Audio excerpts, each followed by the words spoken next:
आज ही Doubtnut app download करें। Doubtnut पर अपने सभी गणित, रसायन विज्ञान, भौतिक विज्ञान और जीव विज्ञान के डाउट्स का करो सफाया। बस प्रश्न की फोटो खींचो, एक ही प्रश्न को क्रॉप करो और तुरंत वीडियो सोल्यूशन पाओ। अभी डाउनलोड करें। हेलो फ्रेंड्स, हमारा क्वेश्चन है कि रोमिला एक स्टेशनरी की दुकान में गई। 9 रुपये में 2 पेंसिल तथा 3 रबड़ खरीदी। ठीक है। उसकी सहेली सोनीला रोमिला के पास नई तरह की पेंसिल और रबड़ देखी तो उसने थी और 18 रुपये में से उसने उसी तरह की 4 पेंसिल तथा 6 पेंसिल रबड़ खरीदी। तो इस स्थिति में बीजगणितीय व ग्राफीय रूप में व्यक्त कीजिए। ठीक है। तो हमें पहले समीकरण बीजगणितीय रूप में व्यक्त कर लेते हैं। तो पहले माना पेंसिल पेंसिल की पेंसिल का मूल्य, एक पेंसिल का मूल्य हमारे पास कितना है, x। ठीक है। और जो पेन है, रबड़ का मूल्य मैंने मान लिया y। ठीक है। तो इन्हें समीकरण रूप में बदलिए कि 2 पेंसिल है तो 2x प्लस 3y बराबर 9। इसे समीकरण नंबर 1 हो गया। इसी तरह उसने 18 रुपये में तो 4x प्लस 6y बराबर 18। ये हमारे पास एक समीकरण नंबर 2 बन गई। अब इन दोनों समीकरणों को हमें किसके रूप में लिखना है, ग्राफीय रूप में लिखना है। तो ग्राफीय रूप में लिखने से पहले हमें इसके निर्देशांकों की जरूरत पड़ेगी। तो निर्देशांक बनाने के लिए हमें यहाँ पे लिख लेते हैं, निर्देशांकों की जरूरत पड़ेगी। तो निर्देशांक के लिए हमने दो बॉक्स बना लिए। तो उन 2 बॉक्सों को हम लिखते हैं, इसमें x और y के मान लिखेंगे। ठीक है दोस्तों। तो ये हो जाएगा हमारे पास, x और y के मान निकालेंगे यहाँ से हम दोनों समीकरणों से। तो यहाँ ये हो गया x और ये y। जैसे ही हमने x का मान इस समीकरण 1 में 0 रखा तो हमारे पास y का मान क्या आ जाएगा, x का मान 0 रखा तो y का मान आएगा हमारे पास 3/9, 9/3। तो ये आ जाएगा हमारे पास 3।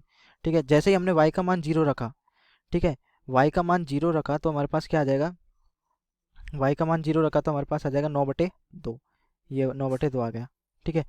अब ऐसे ही समीकरण 2 में करेंगे, x और y। जैसे ही हमने x का मान 0 रखा तो हमारे पास आएगा, y का मान आएगा 18/6। यानी x का मान 0 रखा तो y का मान क्या आ जाएगा हमारे पास, 18/6। y का मान आ गया 18/6, 6 3 18, 3 आ गया। जैसे हमने y का मान 0 रखा मैंने, तो हमारे पास क्या आ गया, जो y का मान 0 रखा तो हमारे पास आ गया 18/4। ठीक है। ये आ गया हमारे पास। अब इनको हमें क्या करें, ग्राफीय रूप में व्यक्त करना है। तो अब हमें निर्देशांक प्राप्त हो गए कौन कौन से, एक तो 0,9/2, एक हो गया 3,0 और एक हो गया हमारे पास 0,18/4 और एक हो गया हमारे पास 3,0। ठीक है दोस्तों। तो हमारे पास दो समीकरण तो एकदम संपाती आ गई। तो अब अगर इसको हम थोड़ा सा हल करें तो ये हो गया 2 9 और ये हो गया ये 2, यानी निर्देशांक दोनों बराबर आ रहे हैं। तो ये एक टाइप से संपाती बनेंगे। तो हमारे पास मैं बना के देख देता हूँ, ग्राफ बनाते हैं हमारे पास। ठीक है। ये हमारे पास एक ग्राफ बनाया x और y अक्ष पर। ठीक है। ये मैंने x अक्ष मान ली, ये y अक्ष, और ये माइनस y अक्ष, और ये हो गया माइनस x अक्ष। ठीक है दोस्तों। तो अब यहाँ पे निर्देशांक क्या क्या दे रखे हैं, पहले निरूपित कर लेते हैं। 1 2 3 4 5 6। ये हो जाएगा 1 2, ये हो गया 3, ये 4 और ये हो गया 5। ठीक है दोस्तों। तो ये हो गया हमारे पास निर्देशांक।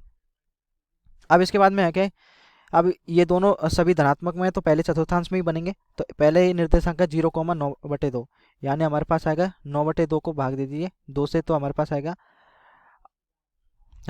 4 पॉइंट कुछ, 4 पॉइंट के कुछ समथिंग आएगा। तो 4 पॉइंट आएगा हमारे पास, 4.5 आएगा। तो ये हो गया 4.5।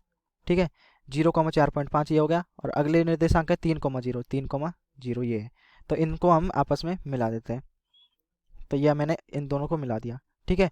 अब आगे इसमें क्या है, आगे वाले के 0,9/2 वही निर्देशांक 0,9/2 और ये 3,0, यानी ये एक दूसरे के ऊपर संपाती हो गई।